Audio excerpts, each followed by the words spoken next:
السلام علیکم ورحمۃ اللہ وبرکاتہ۔ رب سے جڑنے کا سفر۔ دستک کی آواز، کون؟ دروازہ پھر سے کھٹکا، کون؟ کوئی جواب نہ آیا۔ پھر سے دستک ہوئی، کون ہے بھائی؟ قرت نے جھنجھلا کر پوچھا۔ تمہارا بھائی، ایک ہنستی ہوئی خوشگوار آواز آئی۔ اس نے جھٹ سے دروازہ کھولا اور خوشی سے اپنے بھائی سے لپٹ گئی۔ اس بار کتنے دنوں بعد آئے ہو بھائی؟ کیوں بھائی، ہماری بہنا اداس ہو گئی تھی کیا؟ معاذ نے قرت کی گال پر پیار سے تھپکی دیتے ہوئے کہا۔ امی دیکھیں کون آیا ہے؟ اس نے مسکراتے ہوئے معاذ کی طرف دیکھتے ہوئے کہا۔ اس کی ماں سر پر دوپٹہ لیتے ہوئے کمرے سے نکلی۔ اوہ ماں صدقے میرا پتر آیا ہے۔ السلام علیکم امی۔ وعلیکم السلام بیٹا، ہمیشہ سلامت رہو۔ کب آئے؟ پتہ ہے کتنا اداس ہو گئے تھے ہم اس بار۔ نہ تمہارے ابو نے رابطہ کیا نہ تم نے۔ باپ کا سن کر معاذ نے نظریں چراتے ہوئے کہا۔ جی امی، وہ بس اس بار کام زیادہ تھا اس لیے رابطہ نہیں کر سکے، اسی لیے مجھے اکیلے آنا پڑا۔ اللہ خیر و عافیت سے رکھیں۔ چلو ہاتھ منہ دھو لو، اینی کھانا لاتی ہے۔ اینی جا کر بھائی کے لیے تازہ روٹی اور سالن لے کر آ، اور سن، فریج میں گاجر کا حلوہ پڑا ہے، وہ بھی گرم کرتی لانا۔ قرت جو باپ کے تذکرے پر بھائی کے بدلتے ہوئے تاثرات بڑے غور سے دیکھ رہی تھی، ماں کی بات پر چونک پڑی۔ جی امی، ابھی لائی، کہتے ہوئے سوچوں میں گم چلی گئی۔ کچھ تو بات ہے جو بھائی چھپا رہے ہیں، اللہ خیر رکھنا۔ وہ اپنی کتابیں اور قرآن کھول کر ہوم ورک کرنے میں مشغول تھی۔ پہلا دن تھا، اسی لیے سمجھنے میں مشکل ہو رہی تھی، مگر اس نے ہمت نہ ہاری۔ آخر دنیاوی علوم کی کتابوں کو بھی تو پہلی بار ہی پڑھنا پڑتا ہے نا، جتنی بھی موٹی اور مشکل بکس ہوں پڑھتے ہی ہیں نا۔ انشاءاللہ میں بھی قرآن سیکھوں گی، میرا رب مجھے سکھائے گا، اس نے مسکراتے ہوئے سوچا، اور آج کلاس میں ہونے والے سورہ الحجر آیت 26 سے 43 کی تفسیر کے نوٹس دیکھنے لگی۔ انسان کی تخلیق، جنات کی تخلیق، پھر ساتھ ہی تخلیق آدم کا قصہ، اور پھر شیطان کا کردار۔ اس نے ان آیات کے موضوع پہ نگاہ دوڑائی۔ آج میری زندگی کے نئے سفر کا آغاز، اور اسی دن اللہ آپ نے مجھے انسانی زندگی کے آغاز کے متعلق سکھایا۔ وہ دل ہی دل میں اللہ سے مخاطب ہوئی۔ اس کی عادت بنتی جا رہی تھی ہر بات اللہ سے کرنے کی، وہ بھی تو اسے جواب دیتے تھے آخر۔ بلا شبہ وہ محبت کی راہوں میں قدم رکھ چکی تھی۔ آیت 26 سے 30 تک اللہ نے بتایا کہ اور ہم نے انسان کو کھنکھناتے سڑے ہوئے گارے سے پیدا کیا ہے، اور جن آگ سے پیدا ہوئے۔ پھر فرشتوں کا ذکر کہ فرشتوں کی تخلیق نور سے ہوئی، مٹی، آگ، نور۔ پھر اللہ نے جب فرشتوں کو حکم دیا کہ وہ انسان آدم علیہ السلام کو سجدہ کریں، تو اللہ نے انہیں بھی بتایا کہ اس انسان کو بدبودار مٹی سے پیدا کیا گیا ہے۔ فرشتوں کو بھی پتہ تھا کہ انسان مٹی سے بنا ہے، بدبودار مٹی سے۔ شیطان کو بھی پتہ تھا۔ فرشتوں نے تو سجدہ کیا، مگر شیطان نے نہیں کیا۔ کیوں؟ شیطان نے اسی مٹی کو حقیر کہتے ہوئے اللہ کی بات ماننے سے انکار کر دیا۔ حقارت، تکبر، جس نے اسے کتنی نعمتوں سے محروم کر دیا۔ فرشتوں کی صحبت، اللہ کے قرب سے، اللہ کی رحمت سے، اطاعت سے۔ ایک طرف مٹی کا کردار ہے جسے اتنی مخلوق نے تعظیمی سجدہ کیا، مگر پھر بھی وہ تکبر میں مبتلا نہ ہوا، جبکہ دوسری طرف شیطان کا کردار، حسد، غصہ، تکبر۔ آگ سے بنی مخلوق کو مزید جلا دیا ان کے جذبات نے۔ تکبر انسان کی سرشت میں نہیں ہے نا، لیکن وہ تکبر میں مبتلا ہوتا ہے، اس کا مطلب وہ شیطان کے گھیرے میں آتا ہے۔ مٹی کی تو فطرت ہی عاجزی ہے، اسی لیے تو جنت میں غلطی ہوتے ہی آدم علیہ السلام جھک گئے تھے، معافی مانگ لی تھی انہوں نے۔ اس چیز پر تکبر نہیں کیا کہ اتنے فرشتوں نے سجدہ کر کے عزت دی، انہیں کتنی خوبصورت جگہ جنت دی گئی، انہیں علم دیا گیا، خوبصورت بیوی دی گئی، وہ سب چیزیں تو دنیا کی اعلیٰ ترین چیزیں تھیں، پھر بھی وہ تکبر میں مبتلا نہیں ہوئے۔ تو اللہ، ہم کیوں ہو جاتے ہیں؟ ذرا سی عزت ملنے پہ، مقام اور شہرت ملنے پر، علم، حسن اعمال ملنے پر؟ ہاں، یہ تکبر شیطان کی طرف سے ہوتا ہے، اسی لیے انسان کو اندر سے جلائے رکھتا ہے۔ تکبر کرنے والا کبھی پرسکون نہیں ہو سکتا۔ مٹی کی فطرت عاجزی اور انسان کی اوقات مٹی۔ اللہ کو انسان کو اپنی اوقات یاد رکھتے ہوئے اپنی اصل فطرت پہ لوٹنا بہت پسند ہے۔ عاجزی۔ اب اسے غور کرنا تھا کہ کہیں اس کے اندر کسی چیز کا تکبر تو نہیں۔ یہ تو شیطانی خصلت ہے، اور شیطان کون؟ اسے تو اللہ نے دشمن کہا ہے ہمارا۔ پھر آگے چلی۔ اس شیطان نے اللہ سے مہلت مانگی تھی اور اسے دے دی گئی تھی قیامت کے دن تک اختیار۔ شیطان نے کہا، اے میرے رب، اس وجہ سے تو نے مجھے گمراہ کیا ہے، مجھے بھی قسم ہے کہ میں بھی زمین میں ان کے لیے معاصی کو مزین کروں گا اور ان سب کو بہکاؤں گا بھی۔ سورہ الحجر 39۔ مزین، برے کاموں کو مزین، گناہوں کو اٹریکٹیو، نافرمانی کو آسان۔ اسے اپنے گناہوں سے بھرا ماضی یاد آنے لگا۔ کیسے نامحرم سے دوستی کو ٹرینڈ کہتی تھی، کیسے وہ میوزک کو روح کی غذا کہتی تھی، کیسے وہ بے پردگی کو آزادی کہتی تھی، نماز کو بوجھ سمجھتی تھی، قرآن کو پچھلوں کے قصے سمجھتی تھی۔ شیطان کہاں کہاں سے نہیں آیا تھا، اسے پچھتاوا ہوا۔ یعنی وہ ہر غلط کام کی تعویلیں دے کر ہم سے گناہ کروائے گا۔ ہم اس بے حیائی کو فیشن اور ماڈرنزم سمجھیں گے، اور در حقیقت یہ اللہ کی نافرمانی ہوگی۔ اللہ اکبر۔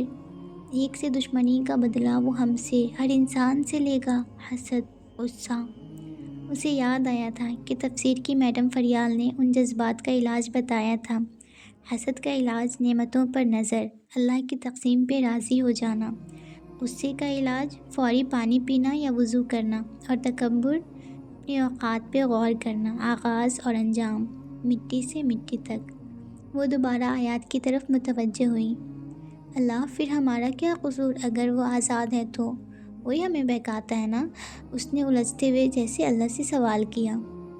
مگر ان میں تیرے خالص بندے محفوظ رہیں گے۔ سورہ الحجر آیت 40۔ یعنی اللہ تعالیٰ سارا قصور شیطان کا نہیں ہے، کچھ خاص لوگ ہوں گے جو اس کے وار سے بچ جائیں گے، مگر اللہ خالص لوگ یہ کیسے ہوتے ہیں؟ یہ کون ہوتے ہیں؟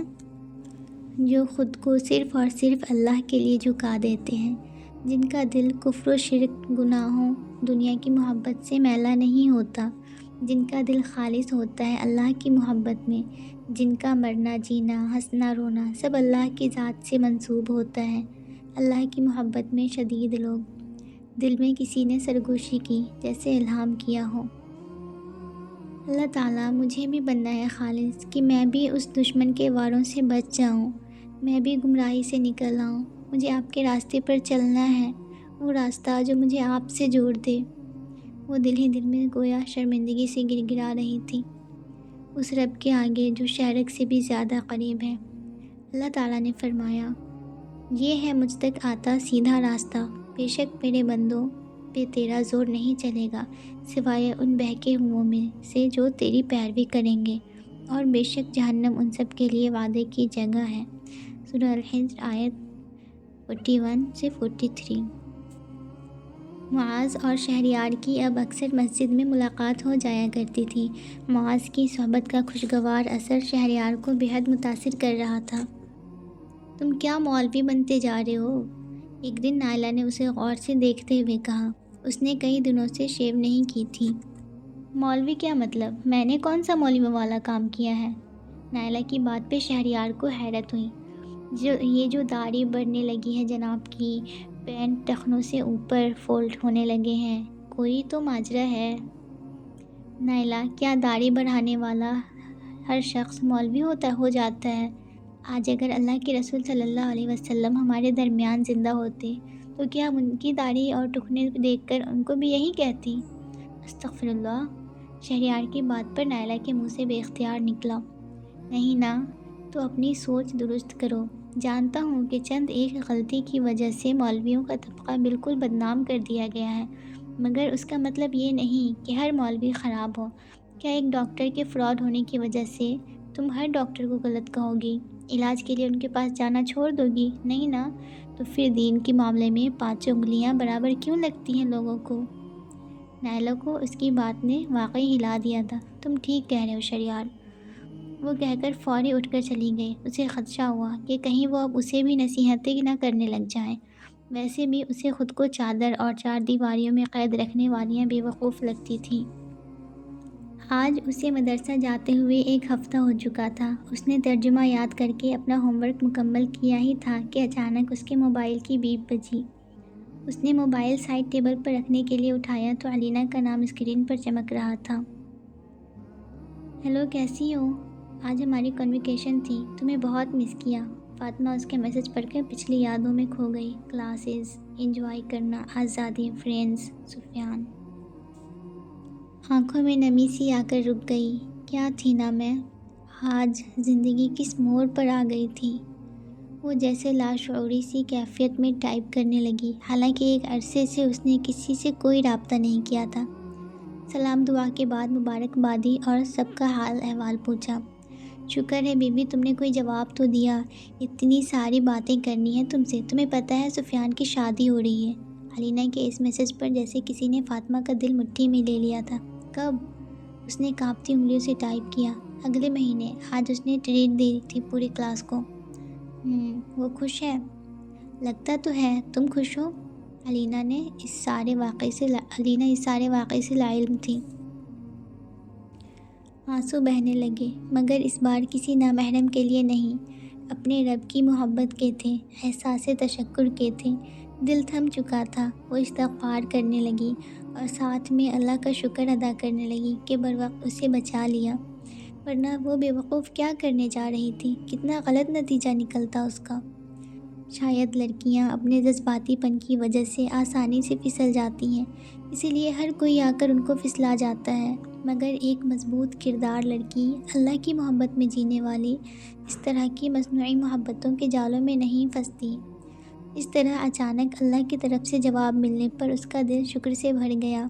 وہ قرت کو دعائیں دینے لگی جس نے اسے اس ایپ کے متعلق بتایا تھا۔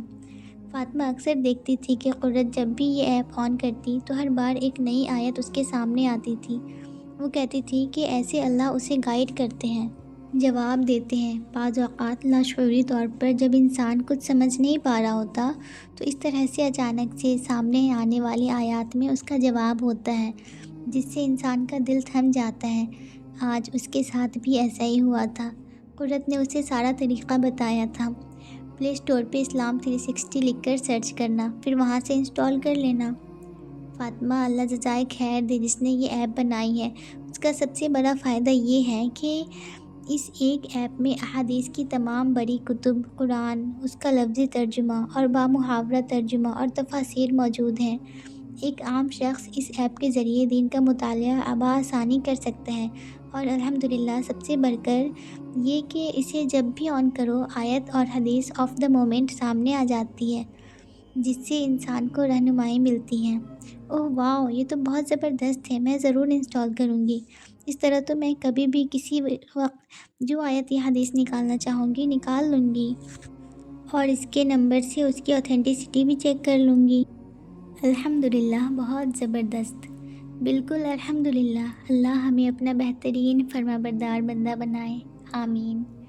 اللہ کی خاطر محبت کرنے کا نتیجہ اللہ کا قرب ہوا کرتا ہے، جو دونوں کو مل رہا تھا اور دونوں اس پر شکر گزار تھیں۔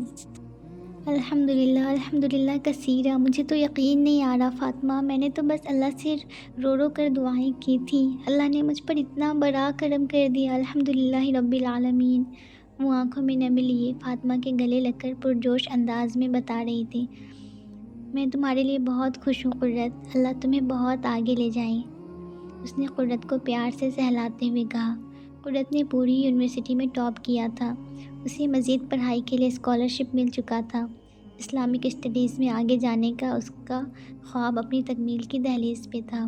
وہ جس خاندان سے تعلق رکھتی تھی وہاں حالات ایسے نہیں تھے کہ اولاد کو اتنی زیادہ تعلیم دی جائے، اور خصوصاً جب دنیاوی فائدے سے زیادہ دینی فائدہ جڑا ہو، مگر جب انسان کی سچی طلب اور طرف ہوتی ہے تو عرش کا مالک خود راستے بناتے چلا جاتا ہے۔ خلوص کا اثر پوری کائنات پر پڑتا ہے۔ اس کی بھی دین سے خلوص بھری محبت اس کے لیے دروازے کھولتی جا رہی تھی، مگر فاطمہ ایک مسئلہ ہے، اس نے فاطمہ سے جدا ہوتے ہوئے کہا۔ کیا؟ تمہیں پتہ ہے نا کہ یونیورسٹیز کے ماحول کس طرح دن بدن خراب ہوتے جا رہے ہیں، کوئی ایجوکیشن، بے حیائی، فحاشی، ان سب فتنوں سے خود کو بچانا کتنا مشکل ہے۔ تم ٹھیک کہہ رہی ہو قرت، مگر الحمدللہ تم تو مکمل پردہ کرتی ہو، تو تمہیں ایسی کوئی ٹینشن نہیں ہونی چاہیے۔ فاطمہ، یہی تو وہ سوچ ہے جو درست نہیں۔ تمہیں پتہ ہے شیطان ایسوں کی طرف تو لشکر لے کر آتا ہے جو اللہ کے راستے پر چلنے کی کوشش کرتے ہیں، جو اپنے دامن کو گناہوں کے کانٹوں سے بچا بچا کر رکھنا چاہتے ہیں۔ شیطان کے لیے سب سے زیادہ خطرے کی گھنٹی یہی لوگ ہوتے ہیں، کیونکہ انہی کے ذریعے سے معاشرے کی اصلاح ہوتی ہے۔ اس لیے وہ انہیں اپنی پوری قوت لگا کر بہکانے کی کوشش کرتا ہے۔ فاطمہ کو یاد آیا کہ اس نے قرآن میں وہ آیت پڑھی تھی کہ شیطان نے اللہ سے کہا تھا کہ میں ضرور ان کے لیے آپ کے سیدھے راستے پر بیٹھوں گا، سورہ الاعراف آیت 16۔ اس نے آیت کا حوالہ دیتے ہوئے کہا، اوہ، تو اس آیت کی سمجھ مجھے اب آ رہی ہے۔ واقعی جو پہلے سے بہکے ہوئے ہیں ان کے لیے تو اس دشمن کا ہلکا سا وسوسہ ہی کافی ہے۔ اصل رکاوٹ تو یہ ان کے لیے بنا ہوا ہے جو سیدھے راستے کی طرف آنے کی یا اس پر چلنے کی کوشش کرتے ہیں۔ بالکل ایسا ہی ہے۔ فاطمہ کو یاد آیا کہ کیسے شیطان نے اس کے لیے اتنا مشکل بنا دیا تھا سیدھے راستے پر آنا۔ جب بھی اسے دین کی بات بتائی جاتی یا کسی دینی مجلس کی دعوت ملتی تو وہ کیسے جھوٹے بہانے بنا کر ٹال دیا کرتی تھی کہ ٹائم نہیں ہے۔ اللہ اکبر! یعنی یہ سب شیطان کی چالیں ہوتی ہیں جن میں ہم ایسے پھنستے چلے جاتے ہیں کہ انہیں دین والوں کو بیوقوف سمجھنے لگتے ہیں۔ تو پھر اب تم کیا سوچ رہی ہو آگے؟ اس نے اپنی شرمندگی چھپاتے ہوئے قرت سے پوچھا۔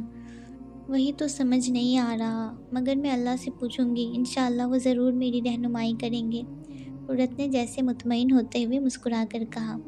فاطمہ اس کا اللہ پر یقین دیکھ کر رشک بھری نگاہوں سے بس مسکرا کر رہ گئی۔